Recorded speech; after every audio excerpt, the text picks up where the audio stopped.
చివరి ball 6 runs కావాలి. Stadium మొత్తం ఒక్కసారిగా ఊపిరి ఆపింది. బాల్ గాల్లో ఉంది. ఒక్కసారిగా స్టేడియం మొత్తం ఈలలు గోలలు. ఆ గెలుపు వెనక, ఆ ఆనందం వెనక, ఆ రాత్రి వెనక ఒక మెషిన్ పనిచేస్తుంది. నిరంతరం రూత్లెస్ గా, సైలెంట్ గా. ఈ రోజు మనం క్రికెట్ గురించి మాట్లాడుకోవట్లేదు. మనం మాట్లాడేది 50,000 కోట్ల ఎంపైర్ గురించి. అది ఇయర్ 2008. ఒక మ్యాన్ ఒక ఐడియాతో వచ్చాడు. క్రికెట్ ని ఫ్రాంచైజ్ గా మార్చాలి. లలిత్ మోడీ అన్నాడు. అందరూ ఆయన్ని చూసి నవ్వారు. బీసీసీఐలో కూడా చాలా మంది డౌట్ పడ్డారు. మీడియా కూడా అడిగింది, క్రికెట్ కి బిజినెస్ మోడల్ పనిచేస్తుందా అని. పని చేసింది. అంతేకాదు, ప్రపంచాన్నే మార్చేసింది. ఒకసారి ఆలోచించు, క్రికెట్ చూపించడానికి ఒక కంపెనీ ఎంత మనీ పెట్టగలదు? 100 కోట్లు, 1000 కోట్లు. 2022లో జియో సినిమా, స్టార్ స్పోర్ట్స్ కలిసి 48,390 కోట్లు పెట్టింది. అది కేవలం టీవీ రైట్స్ కి మాత్రమే. హాలీవుడ్ లో కొన్ని స్టూడియోస్ కంటే ఎక్కువ మనీ, కొన్ని దేశాల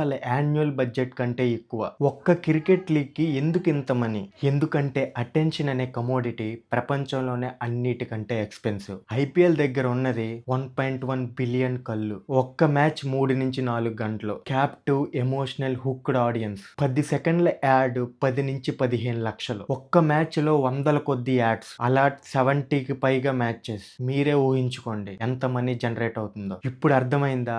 ఐపీఎల్ అనేది ఒక అక్షయ పాత్ర. అక్షయ పాత్ర నుంచి ఒక్క రోజు వస్తే ఐపీఎల్ మాత్రం 2 నెలలు జరుగుతుంది. నువ్వు ఒక సిఎస్కే ఫ్యాన్ అనుకో. ధోని లాస్ట్ ఓవర్ లో ఫినిష్ చేశాడు. నీ గుండె దడదడం అంటుంది. నీ కళ్ళు తడుస్తే సంతోషం ఉప్పొంగుతుంది. ఆ సంతోషం వచ్చిన క్షణంలో జెర్సీ మీద ఉన్న బ్రాండ్ లోగో నీ బ్రెయిన్ లో రిజిస్టర్ అయ్యింది సబ్ కాన్షియస్లీ. ఇది యాక్సిడెంట్ కాదు, ఇది డిజైన్. బ్రాండ్స్ ఐపీఎల్ కి రావడానికి కారణం ఎంటర్టైన్మెంట్ కాదు, ఎమోషన్ కి అటాచ్ అవ్వటానికి. మనం హ్యాపీగా ఉన్నప్పుడు ట్రస్ట్ బిల్డ్ అవుతుంది. మనం ఎక్సైటెడ్ గా ఉన్నప్పుడు బ్రాండ్ లాయల్టీ ఫార్మ్ అవుతుంది. టైటిల్ స్పాన్సర్ టాటా ఐపీఎల్ కొన్ని 100 కోట్లు పే చేస్తుంది. Team jerseys, helmet logos, sleeve patches అన్ని అమ్ముకుంటుంది. ఒక్కో స్టిచ్ ఒక్కో క్రోర్. కానీ రియల్ మ్యాజిక్ ఏంటంటే ఫ్యానే బిల్ బోర్డ్ అయిపోతాడు. జెర్సీ కొంటాడు, వేసుకుంటాడు, వీధుల్లో నడుస్తాడు. Zero advertisement cost, maximum reach. Genius కాదా? ఇప్పుడు అసలు ట్విస్ట్ ఏంటిదంటే ఐపీఎల్ లో టీం ఓడిపోయిన ప్రాఫిట్స్ లో ఉంటుంది. ఎలా? సెంట్రల్ పూల్ సిస్టమ్,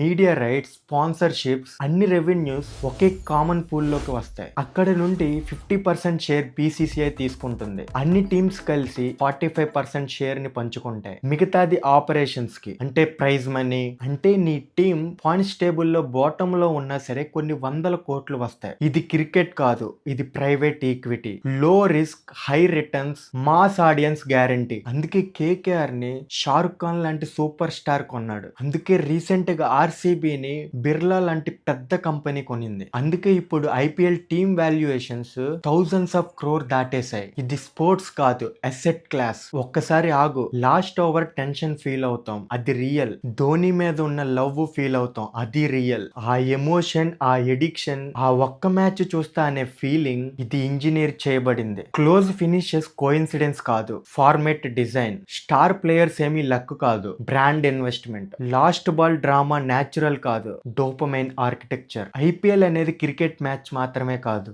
ఐపీఎల్ అనేది అటెన్షన్ ఎకానమీలో అత్యంత పవర్ఫుల్ ప్రోడక్ట్. నీ 3 గంటలు వాళ్ళకి లక్షల్లో బిజినెస్. నీ ఎక్సైట్మెంట్ వాళ్ళకి యాడ్ రెవెన్యూ. నీ లాయలిటీ వాళ్ళకి ఫ్రాంచైజ్ వాల్యూ. నువ్వు కన్జ్యూమర్ మాత్రమే కాదు, నువ్వే ప్రోడక్ట్వి. కానీ ఇక్కడ ఒక ఇంపార్టెంట్ పాయింట్ ఉంది. ఇది తెలిసినంత మాత్రాన ఐపీఎల్ మీద ఉన్న లవ్ తగ్గదు, తగ్గాల్సిన అవసరం కూడా లేదు. ధోని ఫినిష్ చేసినప్పుడు ఫీల్ అయ్యే హ్యాపీనెస్, అది జెన్యూన్లీ రియల్. కానీ ఇన్ఫార్మ్డ్ గా ఎంజాయ్ చేయటం వేరు, గుడ్డిగా కన్జ్యూమ్ చేయటం వేరు. సిస్టమ్ అర్థమైన తర్వాత నువ్వు ఫ్యాన్ గా ఉండొచ్చు, కానీ ఎవేర్ ఫ్యాన్ గా. అది డిఫరెన్స్ చేస్తుంది. ఐపీఎల్ 50,000 కోట్ల ఎంపైర్ అయింది క్రికెట్ వల్ల కాదు, మన అటెన్షన్ వల్ల, మన ఎమోషన్స్ వల్ల, మన లాయలిటీ వల్ల. ఈ సిస్టమ్ లో భాగం అవటం తప్పు కాదు, కానీ సిస్టమ్ తెలియకుండా పార్ట్ అవటం, it makes difference. So next time last over tension feel అయినప్పుడు ఒక్కసారి గుర్తు చేసుకో, నువ్వు గేమ్ చూడట్లేదు, గేమే నిన్ను చూస్తుంది. కామెంట్స్ లో చెప్పండి, మీ దృష్టిలో ఐపీఎల్ ప్యూర్ స్పోర్ట్సా లేదా ప్యూర్ బిజినెస్సా, లేక రెండూనా? వీడియో యూస్ఫుల్ అనిపిస్తే మీ ఫ్రెండ్స్ కి షేర్ చేయి, ఎందుకంటే ఈ ట్రూత్ చాలా మందికి తెలియదు. ఇలాంటి మరిన్ని ఇన్ఫర్మేటివ్ వీడియోస్ కోసం మా ఛానల్ కి సబ్స్క్రైబ్ చేసుకోండి.